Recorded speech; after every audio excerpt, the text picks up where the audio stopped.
ఆంధ్రప్రదేశ్ ప్రభుత్వ వైఫల్యాలను ప్రశ్నిస్తే వేధిస్తున్నారు. రెడ్ బుక్ రాజకీయ కక్ష సాధింపులు అడ్డు అదుపు లేకుండా జరుగుతున్నాయి. అధికార దుర్వినియోగం, అవినీతి ఆరోపణలకు కొదవలేదు. అమరావతి పేరుతో అందిన కాడికి అప్పులు చేస్తూ రాష్ట్ర భవిష్యత్తును అగమ్య గోచరంగా మారుస్తున్నారు.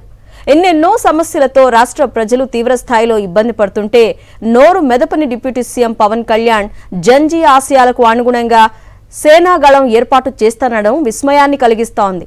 అధికార టీడీపీ నేతలతో పాటు పవన్ కూడా జన్జీ పేరును ప్రస్తావించడంపై ప్రముఖ జర్నలిస్టు కొమ్మినేని శ్రీనివాసరావు కామెంట్ ఇప్పుడు చూద్దాం. అధినేత ఏపీ ఉప ముఖ్యమంత్రి పవన్ కళ్యాణ్ కొత్త దళాన్ని ఏర్పాటు చేయడం ఆసక్తికరంగా ఉంది. జన్జీ ఆశయాలకు అనుగుణంగా గొంతు వినిపించేందుకు సేనా గళాన్ని ఏర్పాటు చేస్తున్నట్లు ప్రకటించారు. ఇందుకోసం ఒక కమిటీని కూడా వేస్తున్నట్లు తెలిపారు. ఆయన చిత్తశుద్ధితో ఈ ప్రకటన చేసి ఉంటే స్వాగతించవలసిందే. కొద్ది రోజుల క్రితం ముఖ్యమంత్రి చంద్రబాబు నాయుడు, కీలక మంత్రి లోకేష్లు కూడా జన్జీ అంటూ మాట్లాడి వారి ఆశయాల కంటే ఎక్కువే పనిచేస్తున్నామని తమకు తామే సర్టిఫికెట్ ఇచ్చుకున్నారు. ఒకవైపు ఏపీలో ప్రశ్నించే గొంతుకులే లేకుండా చేయాలని ప్రయత్నిస్తూ మరోవైపు జన్జీలో కలిసిపోయే వ్యూహంలోకి టీడీపీ, జనసేన నేతలు వెళుతున్నట్లు అనిపిస్తుంది. టీడీపీ అధ్యక్షుడు పల్లా శ్రీనివాసరావు దేశంలో సంచలనం సృష్టించిన కాక్రోచ్ జనతా పార్టీ పరిణామాలను స్వాగతిస్తున్నట్లు కొన్నాళ్ల క్రితం చెప్పారు. ఆయనకు తెలిసన్నారో తెలియకన్నారో గాని తదుపరి చంద్రబాబు దాని జోలికి వెళ్లలేదు. కానీ వ్యూహాత్మకంగా జన్జీ భాషను వినియోగించడం ఆరంభించారు. ఇప్పుడు పవన్ కళ్యాణ్ కూడా అదే బాటలో వెళ్తున్నారా లేక చిత్తశుద్ధితో చేస్తున్నారా అన్నది చర్చనీయాంశంగా ఉంది. నేపాల్లో కొంతకాలం క్రితం జన్జీ పేరుతో పెద్ద విప్లవమే వచ్చింది. యువత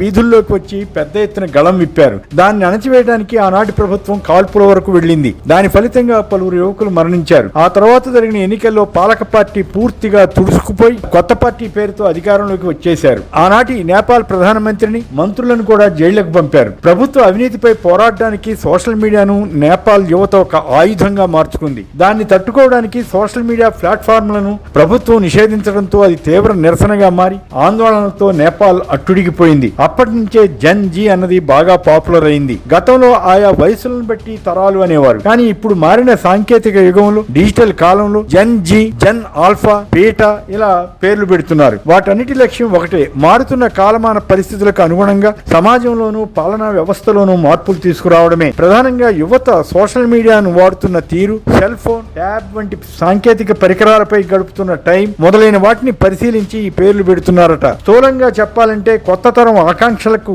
అనుగుణంగా ప్రభుత్వాలు పనిచేయాలన్న సంకల్పం అన్నమాట. జనసేన అధినేత పవన్ కళ్యాణ్ జన్జీ ఆశయాల కోసం సేనాగళం ఏర్పాటు చేస్తున్నట్టు చెప్పడం వినడానికైతే బాగానే ఉంది. కానీ ఏపీలో కూటమి అధికారంలోకి వచ్చాక జరుగుతున్నది ఏమిటి? ప్రశ్నించే గళాలను అణిచివేయడానికి ముఖ్యమంత్రి చంద్రబాబు నాయుడు, మంత్రి అయిన లోకేష్లు అమలు చేస్తున్న రెడ్ బుక్ పర్వంపై పవన్ కళ్యాణ్ గాని ఆయన పార్టీ వారు గాని ప్రశ్నించి ఉంటే ఖచ్చితంగా ఇలాంటి సేనాగళం ఏర్పాటుకు అర్హులవుతారు. ప్రతిపక్ష వైసీపీ పైనే దాడులు కాదు, జనసేన పార్టీ నేతలు, కార్యకర్తలపై సాగుతున్న దాడులను కూడా పవన్ ప్రశ్నించలేకపోతున్నారు. అధికారానికి అలవాటు పడి జనసేన వారు సైతం అలాంటి దాడులను భరించాల్సిందే అన్నట్లు వ్యవహరిస్తున్నారు. చంద్రబాబు నాయుడులో ఒక తెలివి ఉంది. అది దేశంలో లేదా ఏదైనా విదేశంలో కొత్త మార్పు వస్తుంటే అది తనకు ప్రచారానికి ఉపయోగపడుతుంది అనుకుంటే వెంటనే అందులోకి వెళ్లిపోతుంటారు. ఉదాహరణకు 2012 ప్రాంతంలో దేశంలో అవినీతికి వ్యతిరేకంగా అన్నా హజారే ఆధ్వర్యంలో ఒక ఉద్యమం వచ్చింది. అప్పట్లో దేశవ్యాప్తంగా దానికి మద్దతు లభించింది. అంతే, చంద్రబాబు తెలివిగా తాను అన్నా హజారేకి మద్దతు ఇస్తున్నానని చెప్పి హైదరాబాద్ లోని తన పార్టీ ఆఫీస్ నుంచి ట్యాంక్ బండ్ వరకు పాదయాత్ర నిర్వహించారు. అప్పుడంతా ఆశ్చర్యపోయారు. ఎందుకంటే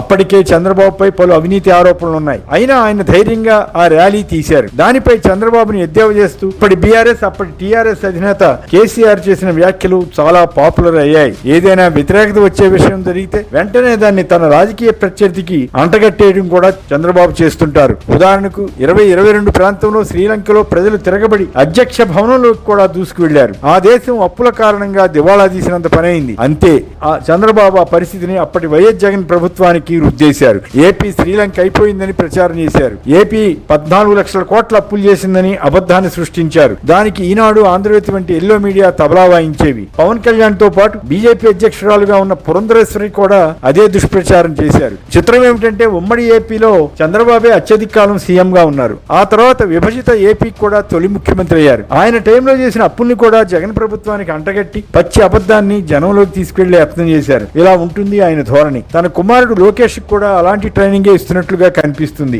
ఈ నేపథ్యంలో ఏపీలో జంజీ ఉద్యమం వస్తే అది ఎవరికి వర్తిస్తుంది? కూటమి ప్రభుత్వం పైనే కదా. ఈ 2 ఏళ్లలో ఏపీలో జరిగిన అరాచకాలు మరే రాష్ట్రంలోనూ జరగలేదు కదా. సోషల్ మీడియాలో యాక్టివ్ గా ఉండి ప్రభుత్వాన్ని ప్రశ్నించే వారి గొంతు నొక్కడానికి పోలీసుల్ని ప్రయోగిస్తున్నది కూటమి సర్కారే కదా. ఇప్పటి వరకు సుమారు 1300 మంది సోషల్ మీడియా యాక్టివిస్టులపై కేసులు పెట్టారే, అనేక మందిని అరెస్టులు చేశారే.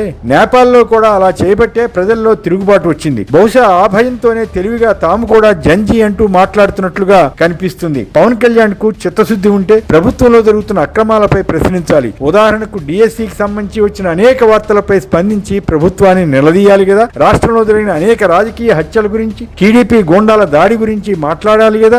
జనసేన నేత ఇంటినే టీడీపీ గూండాలు కొందరు మచిలీపట్నంలో కూల్చితేనే కనీసం స్పందించలేదే. జనసేనకు చెందిన ఒక మహిళా నేత ప్రైవేట్ వీడియోలను టీడీపీ ఎమ్మెల్యే తీయించారన్న ఆరోపణలపై ముఖ్యమంత్రిని నిలదీయలేదే. అమరావతి పేరుతో లక్షల కోట్ల అప్పు తెచ్చి దాన్ని దుర్వినియోగం చేస్తున్నారన్న ఆరోపణపై పవన్ కళ్యాణ్ ఏర్పాటు చేసే సేనాగళం మాట్లాడుతుందా? కేవలం పవన్ కళ్యాణ్ పై వచ్చే రాజకీయ విమర్శలకు మాత్రమే బదులు ఇవ్వడానికి దీన్ని ఏర్పాటు చేస్తున్నారా? ప్రొఫెసర్ నాగేశ్వర్ చేసిన ఒక రాజకీయ విశ్లేషణపైనే కేసులు పెట్టిన జనసేన జంజీ గురించి, సేనాగళం గురించి చెబుతుంటే విడ్డూరంగా కనిపిస్తుందే. తెలంగాణలో పవన్ కొనుగోలు చేసినట్లు చెబుతున్న చెరువు భూమిపై వివరణ ఇచ్చి ఉండాల్సింది కదా. చంద్రబాబు, లోకేష్లు ఏదైనా మంచి పని చేస్తే వారిని పవన్ కీర్తించవచ్చు, కానీ ప్రశ్నించడానికి పార్టీ పెట్టానని గతంలో ప్రకటించిన పవన్ కళ్యాణ్ ఇప్పుడు ఆ పని మానేశారని కదా ఆ పార్టీ కార్యకర్తలు వాపోతున్నది. కనుక ముందుగా పవన్ కళ్యాణ్ తన గురించి తానే ప్రశ్నించుకుని ఆ తర్వాత సేనాగళానికి నిర్దిష్ట బాధ్యతలు అప్పగిస్తే సముచితంగా ఉంటుందేమో. లేకుంటే ఇది కూడా టీడీపీ గేమ్ ప్లాన్ లో భాగమేనేమో అన్న